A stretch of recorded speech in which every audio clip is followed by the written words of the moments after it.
Thank you, Mr. Mayor, and thank you for your and your team's incredible leadership throughout this entire thing. I think I was literally walking down the street in Washington, D.C., trying to get in front of a television when we first spoke about how we could coordinate this. You have been a steadfast leader in every moment since.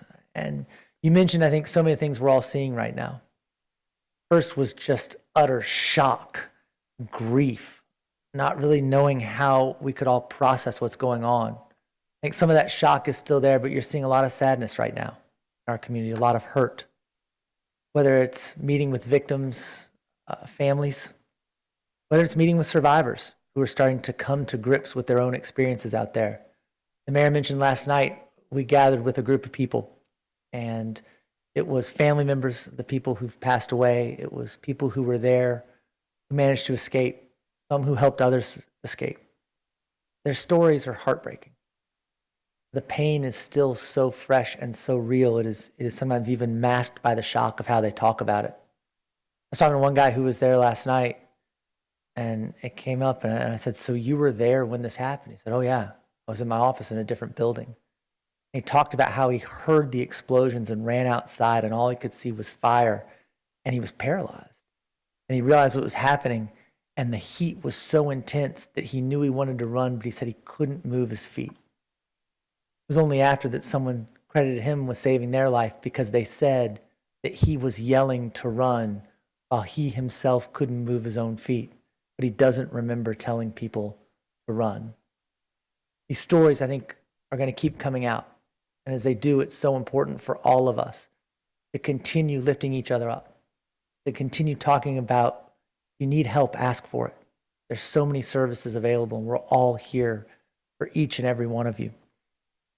I want to speak a little bit on the federal side of this. The city partners have been amazing. Jody, you and your team, Chief Little, you, of course, and all the brave first responders, your firehouse. Tony, thank you all so much for what you've done to our state partners and the governor. They're incredible. NTSB is still on the ground. They are doing the work. They are trying to get these answers as quickly as possible. The mayor and I remain in contact with them and what they are doing. They are thorough, they are deliberate, they are intentional. We want those answers now. They want those answers as well, but they're going to make sure they're right before they get them out there to the public. They are still very much doing this work and intentional about it.